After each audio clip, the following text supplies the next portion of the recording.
Good morning, Excellencies, distinguished delegates, ladies and gentlemen. I have to tell you that it's a real honor to be here today with you at this 10th Economy and Logistic Summit here in Istanbul. And firstly, allow me to thank UTA Logistics magazine, and in particular ESM Publishing General Manager, Cem Kaçmaz, for inviting me to speak today. Thank you also to Turgut for the kind introduction of IAU and of myself, and I'm looking forward to the discussion that I will have after my opening remarks. As FIATA President Turgut did me the honor to speak at one of the IAU events in Geneva, so it is an honor for me to be able to return this favor. I have to tell you that always is a pleasure to be in Istanbul. Istanbul is pretty close to my home city, Bucharest. I can tell you that in terms of distance is pretty close. In terms of time, I have spent the same time from Bucharest to Istanbul Airport as from Istanbul Airport to city center. Despite your great infrastructure that you developed in the last period of time. But aside from its beauty and our IAU members and partners here, I enjoy coming to Istanbul because it's such an important place for trade and transport as a hub for regional and global logistics.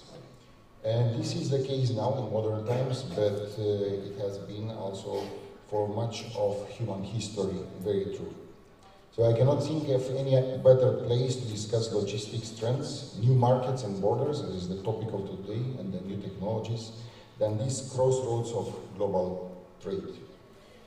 ILU, International Road Transport Union, Turgut asked me to introduce a little bit, is the World Road Transport Organization. We represent more than 3.5 million companies worldwide, operating buses, coaches, taxis, vans, trucks, operated by family companies to large multinational companies in more than 100 countries. Like many of you, we are proud to be part of a global logistics sector that connects the world, moves valuable goods to where they need to be, drives economic prosperity, and at the most basic level, brings people from different nations together to do business and trade. This is, however, a critical time for our industry and our interconnected world. We gather here in an era defined by uncertainty that was mentioned by all the previous speakers. Conflict between Iran and Israel, ongoing disruptions caused by the war in Ukraine, and many other conflicts in this region and around the world remind us that global trade is deeply vulnerable to geopolitical shocks. When borders close or routes become unsafe, economies constrict, costs rise, and the supply chains that communities depend on are compromised. Amid these challenges, IRA remains committed to building a connected, resilient, and efficient road transport network, one that can adapt and thrive in the face of adversity. At the heart of ILU's mission is the tier system, the only global customs transit system backed by a United Nations convention. In practical terms, tier reduces border crossing times by up to 92% and transport costs by up to 40% by enabling secure movement of goods across multiple borders with a single guarantee and minimal inspections. But TIR is also about partnership, trust, and a shared vision for seamless logistics sector across borders. IRA established the TIR system in Europe at the end of World War II to help rebuild transport and trade links across a devastated continent. Ever since, the system has continued to expand, now in 77 countries, bringing countries and their peoples closer together via trade. Countries that were once sworn enemies over many decades now use TIR to trade with each other smoothly, efficiently, and securely. I mention this historical aspect of TIR as in our current world, hope is sometimes in short supply. But I am confident that TIR, as it has done for more than 7 decades, is a precursor to development and peace, and the key to how our industry can help make this region and the world beyond a better and more peaceful place in the future. This year, for example, marks a strategic milestone for our region, Iraq's operational launch of the TIR system. It was mentioned here. And today, I think also Kuwait was reached by your some trucks from Turkey, which is a great news. And this development is already transforming Iraq from a transit bottleneck into a dynamic connector between the Gulf, the Levant, Turkey, and Europe. And this aligns very much with part of this year's summit theme, New Markets and Borders. Evri, of course, works on many other issues in road transport and logistics, from human capital challenges such as driver shortages, how the industry can digitalize, innovate with new technology and become more sustainable, especially in terms of pragmatic decarbonization strategies. And many of these challenges are being driven by external change and pressures that are beyond our control. I've heard absolutely the same topics exposed by Turgut in his opening speech, and as it is the case that we cannot control everything, we used to say that we are dealing recently with 3D, like driver shortage, decarbonization, and digitalization. The 2025 shows us that something new can appear out of the blue, and we call the 4D, which stands for Donald Trump, that introduced a lot of challenges for us with the new tariffs. So above all, we need to remain agile and resilient in adapting to change and moving forward to continue serving those who rely on us. Finally, let me touch on our industry and how we work together. All of us here today play different roles in the logistics sector. Some of you are shippers, some of you are manufacturers, we use logistics services, some of you supply the sector, some of you regulate the sector and the industry, some of you are brokers and freight forwarders, some are big 3PLs, and while many of you are subcontracting services to transport operators, some of you also run fleets of trucks, vans or other types of transport at the same time. And I think it's probably safe to say that some of you tick more than one of these boxes. Although we are generally competing with, supplying or serving each other, we all need to work together to advance our sector, especially when it comes to cross-border logistics. In the crazy world that we find ourselves in right now, we need to treat each other with respect on a human and on a commercial level. I have always tried to convey this type of message within the Evri family, and closing these remarks, I would like to congratulate Turgut for championing these sentiments within FIATA ecosystem. Thank you very much. I don't know if we have discussed before, but Romania is my second country. I was living in Romania in 1988. I was representing a Turkish group of shipping companies, and they had an office back in those days when Yusuf-based subsidies were not even available, but our companies were already in this internationalization phase. So I lived in there for 1 year, dark times I should say, different times. Therefore I am really attached with the Romanian culture, Romanian people and Romania as a country. So it is always a pleasure to interact with someone from Romania, when especially he is also representing the very important part of the logistics ecosystem, which is road transportation. As Radu has mentioned, IRU's involvement is not only freight transport, also in passenger transport. I must admit that the representation you are doing is really important and incredibly difficult. I was always given an advice from the trucking companies that don't involve in trucking, don't invest in trucks. You will make your life miserable. So I was always, keeping away from the trucking.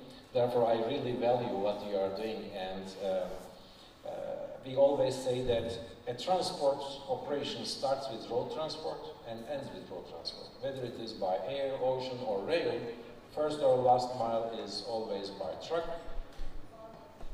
In many times, even the full transport is by road, cross-border. So now we have different scenarios in the world, different developments, and your involvement, particularly in TIR system, is very much important. We are talking about corridors. During the flow of the goods in those corridors, obviously the safety and security is very important. Take, for instance, now we have new routes.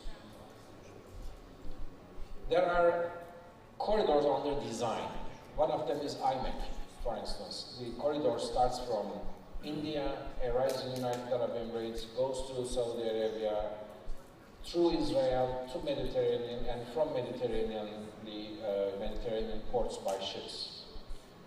Turkey has brought another approach, and we proposed and we are now designing a new corridor, which is so-called development route, which is an alternative to IMEC corridor. It goes via Iraq, Turkey, and Mediterranean. In my eyes, it is a better route.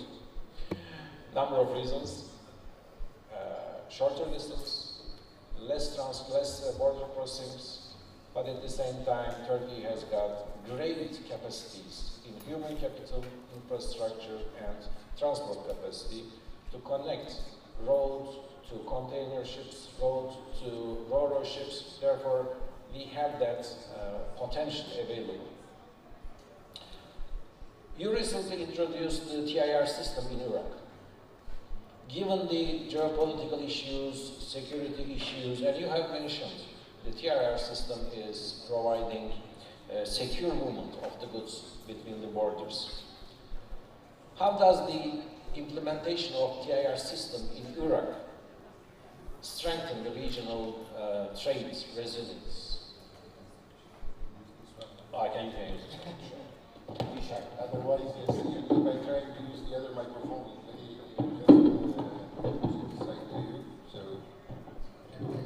works. So first of all, I would like to thank the Turkish authorities for their involvement in opening this route, because they did a great job by making it here operational in Iraq, but someone has to use it, and in order to use it, it's not enough to have the convention accepted, ratified, and to have the organization and customs trained in order to accept the tier system. It was extremely important to have the support of your Minister of Transport in the last 1 year and a half at least. He was really involved in promoting and opening this route via Iraq towards the other states in the GCC countries and in this area of Middle East, opening a fantastic potential not only for you here, but for the entire region. Basically, you connect this port of Faf from Iraq to Europe. And of course, the most of opportunities will be valid for Turkish transport operator. That should. Road, indeed, is the preferred or #1 choice of the customers in general. And we have to look, even in the European Union, 78% of the transport, land transport, is delivered by road transport. So road transport has a significant share at the European Union level, where you know there are a lot of strong policies towards the environment. And if you talk about collective mobility, transport of passengers, also at the European Union level, it's more than 50%, 54% of the collective mobility is provided by road transport. I touched this that we are not focused only on the European Union. We celebrated 2 years ago 50 years of our office permanent representative in Brussels, SIAE, but in the same time we celebrated that year 2 years ago 75 years of existence of IAU.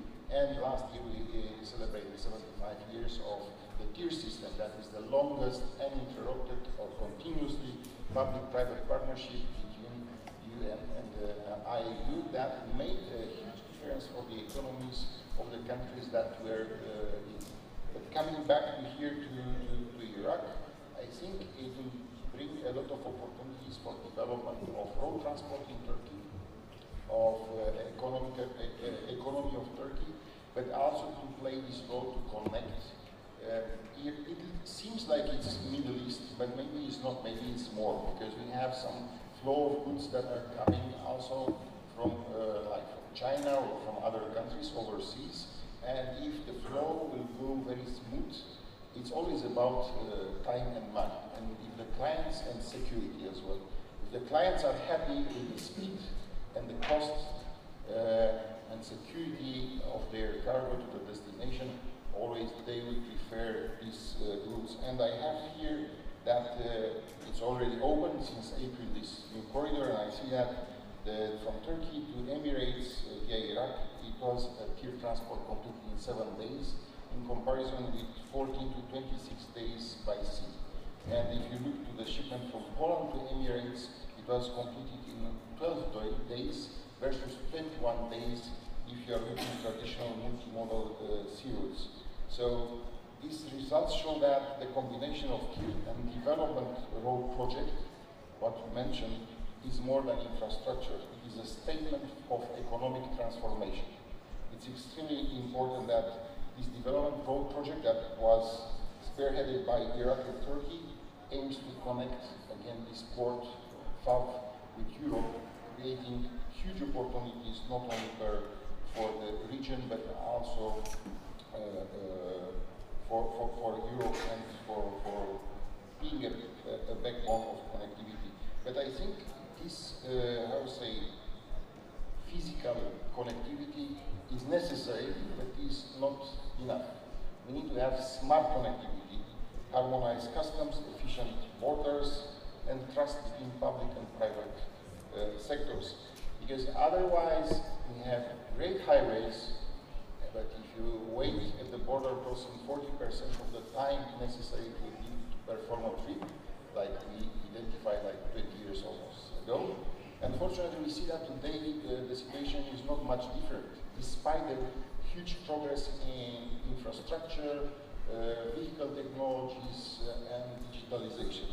So you mentioned this tier and tier with electronic pre-declaration that can send in advance information to all customs offices on the route. So basically the customs authorities can make their analysis of risk for transport operator, and once the operators and cargo are already in the customs point at the border crossing, they can pass very, very fast. So basically it's increasing the level of trust and also speeding the process for the transport operators, which is a major plus for trade and for economic development in the region.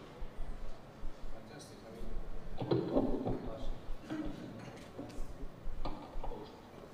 This is yours. No? So, Radu, thank you for these remarks. This is very important that now, in the past, I think we were just talking about country-to-country transport systems. So based on this corridor concept, now we are talking about beyond the countries, beyond the territories. Iraq, for many years, and still it is going to be, I'm sure, the best trade partner of Turkey. People believe that Germany would be the first one, but greater part of our exports were going to Iraq in the past. I believe with the reconstruction of the region, it is going to be again the same. However, it is not only Iraq. As you have mentioned, we can place Turkey, Iraq as a transit countries to attract the transport from India, from China, because I am sure many of our clients in here are looking for alternative routes. They don't want to wait ships to go through these long routes, Cape of Good Hope and etc. They would like shorter route despite they are expensive, if they are expensive. So therefore, this is very critical that I entirely agree with you that this trust is very important, because most of the time the transport companies are facing with this trust issue. But if we can digitize the systems, then trust will automatically come, and we are going to have even a better marketplace. So, talking about the corridors, this corridor, the development road, is extremely important, not only for Turkey, but for Europe, for the India or Far East as well. But we have another one, which is similarly or equally important, if not more important, which is the middle corridor between China, Turkey, and Europe. So there are lots of developments, but there are lots of shortfalls as well, shortages in that area. I mean, you have mentioned very clearly that infrastructure is important, but as well I call it infrastructure hardware and rules and regulations as software. So if the software is not there, the best hardware will be idle, useless. So it is very critical to have a good functioning systems in place. I know that IRU has a special emphasis on this development in the middle corridor, and you also mentioned as a model corridor. I believe you would like to show this to the world as a model that what the road transport can achieve. Maybe you can give us some information about what is the meaning behind this model corridor, and what would be the key steps, particularly for the governments in the region, to revitalize this middle corridor in the transport chains? To for this question. Actually, I think in this conference today, it's a very proper question to discuss about Iraq and the middle corridor. We call that can become a model corridor. In order to happen this, we need to address to work together with the governments in the countries along this corridor and with all the relevant stakeholders in order to achieve simplification of the border procedures, digitalization, not only for border procedures, we are discussing about e-tier, e-CMR, e-visas, e-permits, a lot of things that can be digitalized, the exchange of documents can be digital, level of trust and accuracy can be higher, speed can be higher, but also harmonization. When we talk about harmonization, we are looking about all these countries to implement the existing conventions, like United Nations Convention, the tier.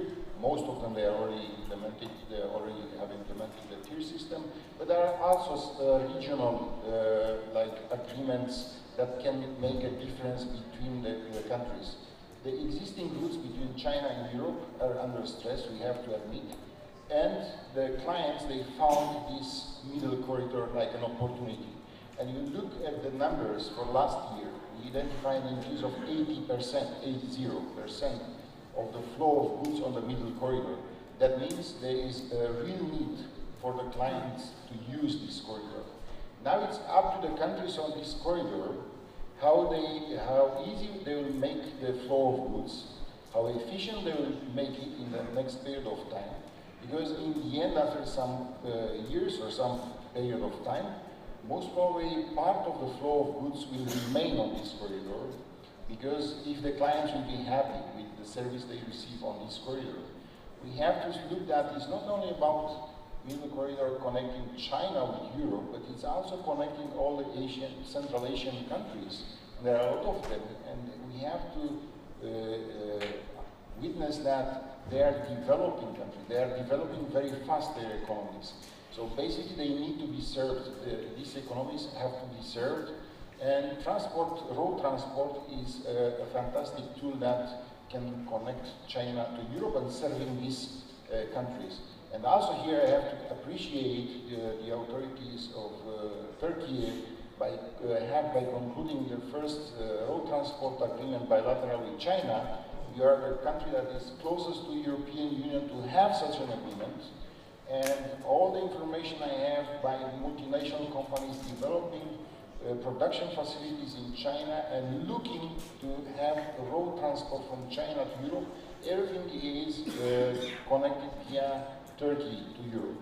So basically everything will come from China to even as a final destination to Europe.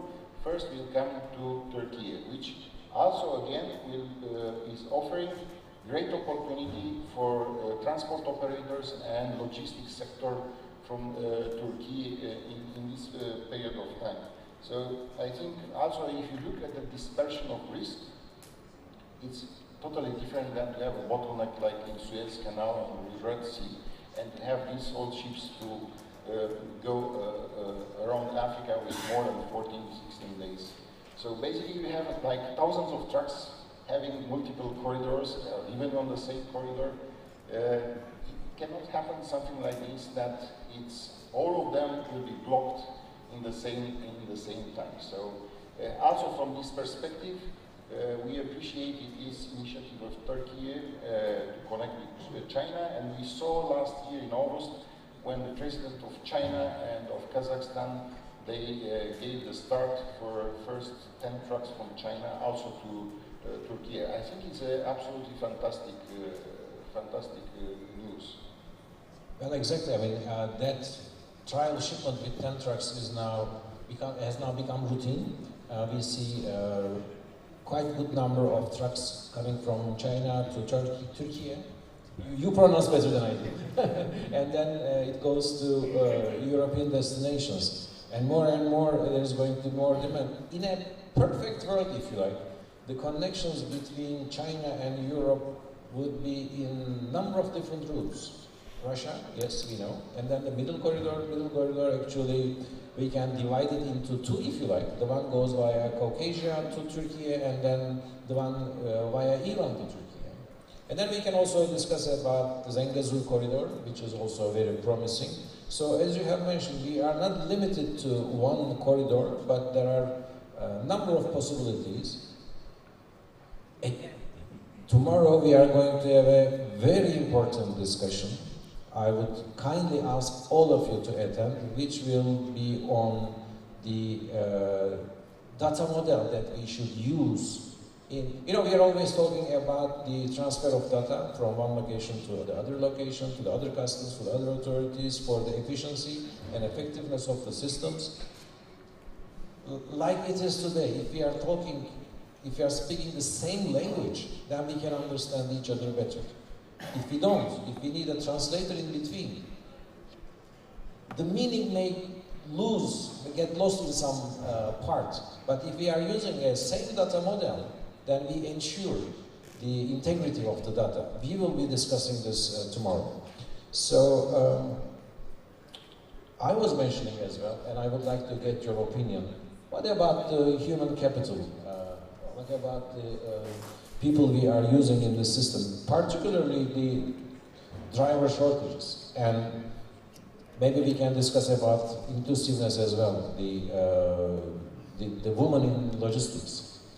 We even see, I think there was there is going to be some sort of event, the woman forklift drivers competition kind of thing in Istanbul sometimes, if I'm not mistaken.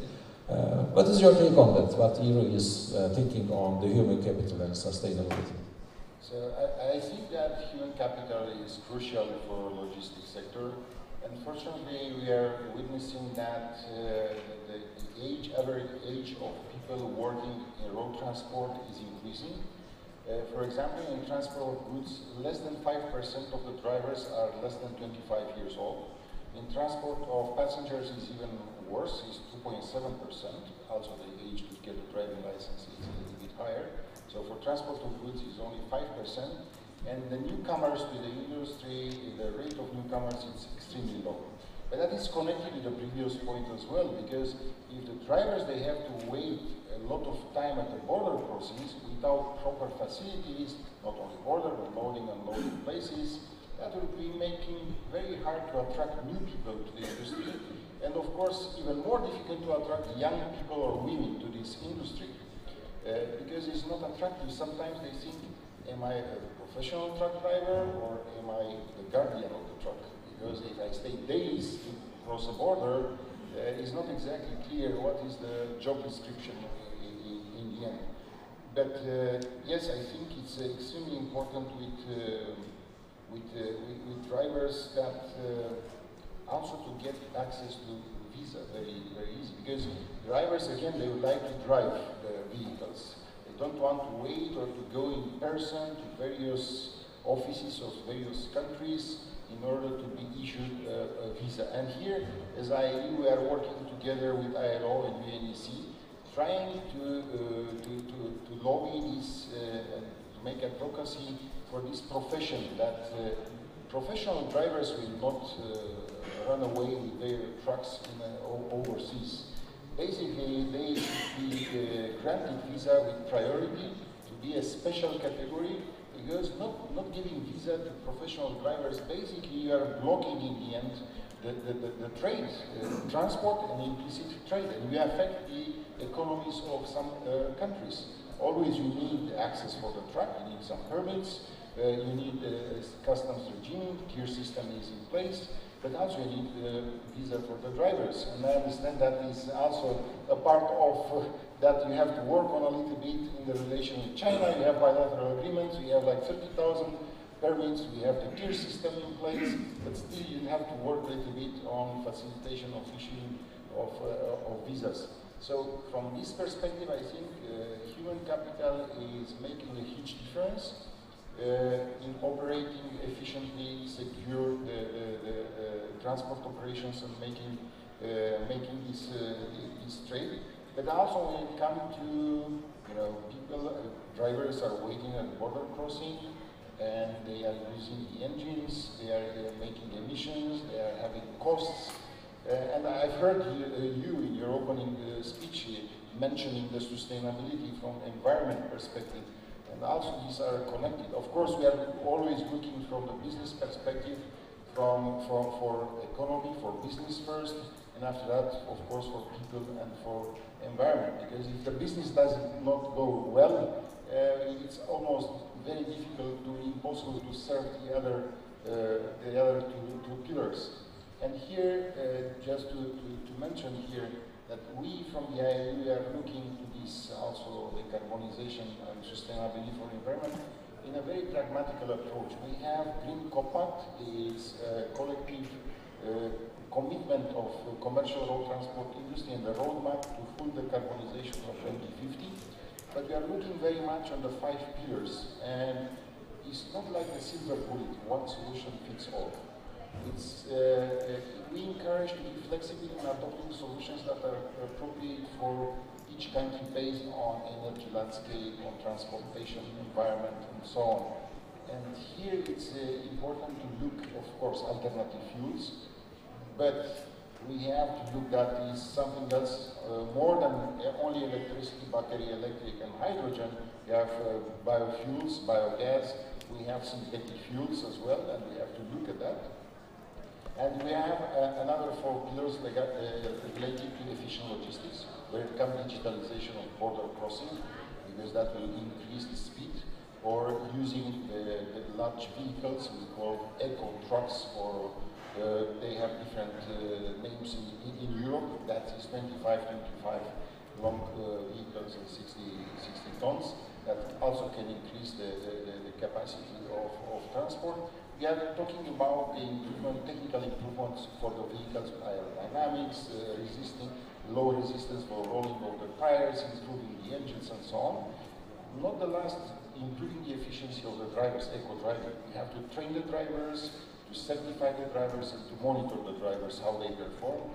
And last but not the least, if you look to collective mobility, there are a lot of ways to encourage this collective mobility with single ticket for most more mode of transport, good connection or timetable between the modes, and so on, that to encourage people to join this area. So I think it's very important to use the model of efficiency, because you made some calculations on this, and if you have hydrogen push, heavy electrification, or a focus on efficiency, we realize that the best one is focus on efficiency. You can already get 51% of reduction of emissions immediately by using the existing technologies, because you have the engines, you can use HPO, you can use biogas, natural gas, compressed gas or liquefied.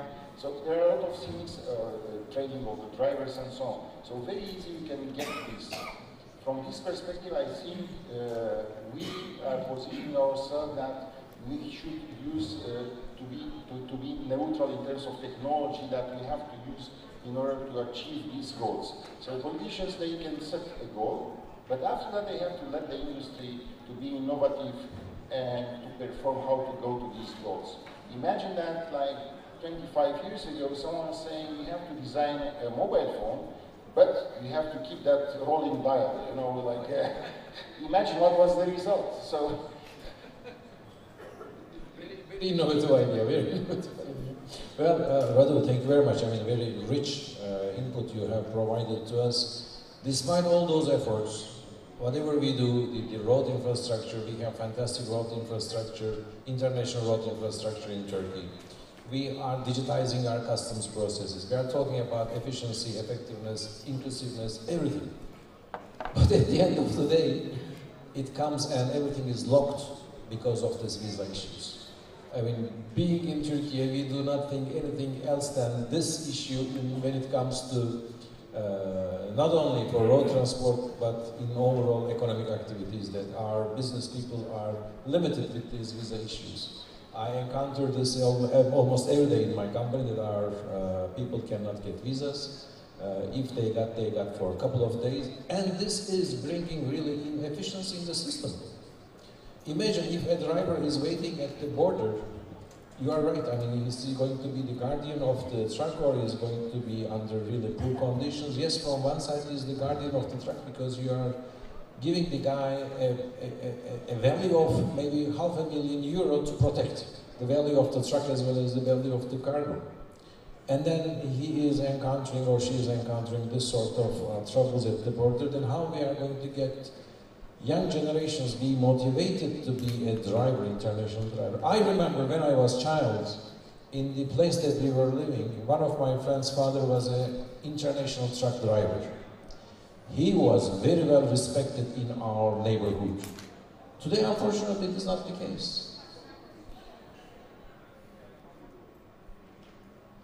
This has to change. We cannot motivate people. I was, thanks to Radu and IRU, that I was invited to the General Assembly of IRU, and there I have learned that there is already a 70 million driver shortage or something. It is an unbelievable gap. Anyway, there are lots of things to talk, but I would like now to turn to the floor. If you have questions, while IRU President Radu is here with us, if there is any question, please ask. It would be great to have his insight. Yes, Fulvio, please. Fulvio Villa from Dubai, Milan.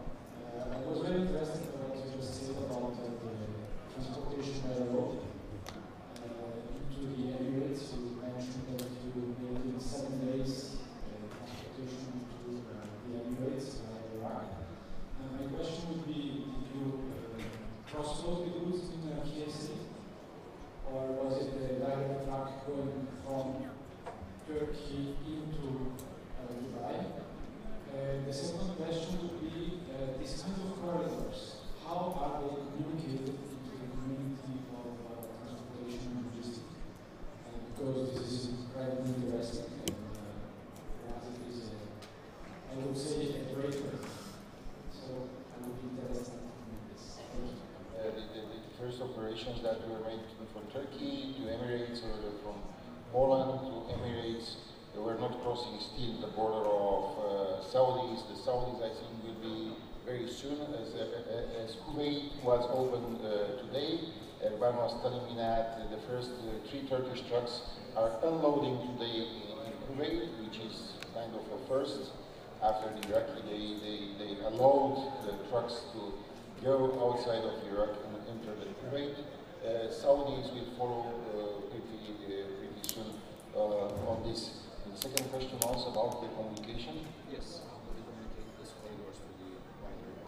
That's one of our jobs, like IAU, that we'd like to promote these corridors both to the authorities, the environment of public authorities, but also to the clients. And I can tell you that always the clients are very interested to find, and you know very well, the fastest and cheapest and most efficient way to deliver their goods in a secure way. So once that the first operations are proven to be a success. I can tell you that also not only public advertisement or information of general public and authorities, that will be a lot of promotion in order to benefit the economies of the countries. Also, I can tell you these days or today we have a truck from Romania that is, I think, in Turkey right now, going through Iraq to Jordan, for example. So even for like a country from the EU, this route is pretty interesting. And to come back to it, like the Romanian transport operators, they used to go to Iraq like in the 80s with very old trucks like Roman diesel that they were going out, no mobile phone, no nothing. Everything was in the hands of the drivers that were also very good mechanics at that time. They were changing all the parts on the route. And 1 month later, they were coming back. That was. Thank you. Rome transfers. So, not only Lydia. I will get if there is one more question. Otherwise, we are going to go. We can carry on discussions in coffee breaks. But Yusuf, please.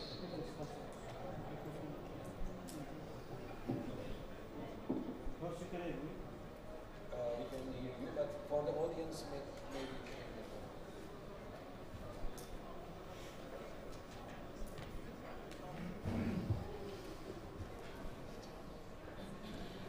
Thank you.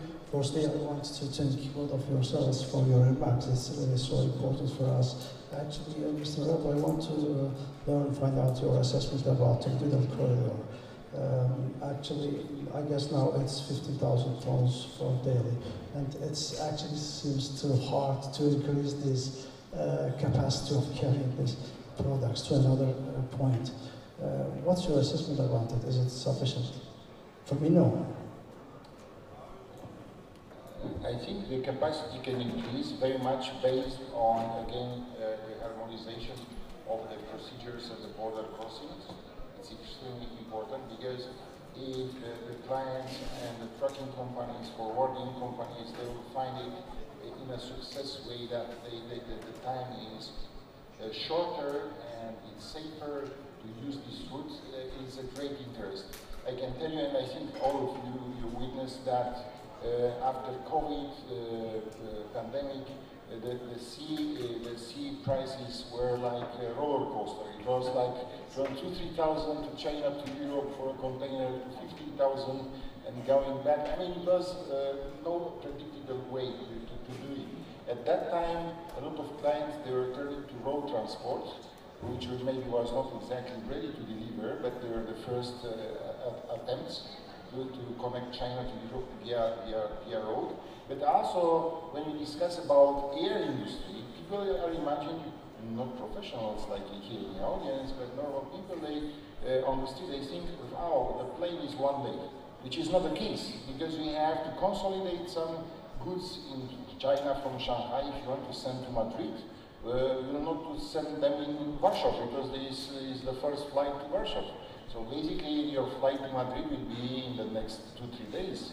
So it takes some days to collect the goods, to consolidate, to find the right plane to the right destination, and after that to distribute to the end customers, which is 4 to 7 days. I mean, it's not so instant like we consider.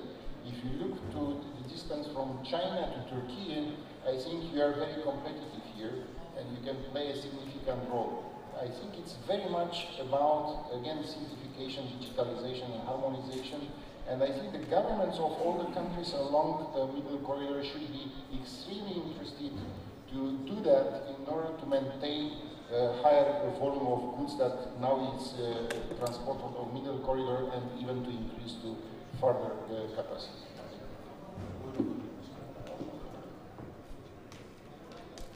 Radu, thank you very much, and we have already exceeded our time for maybe 10–15 minutes. Domnul Radu, mulțumesc. Çok teşekkür ederiz. Çok mersi.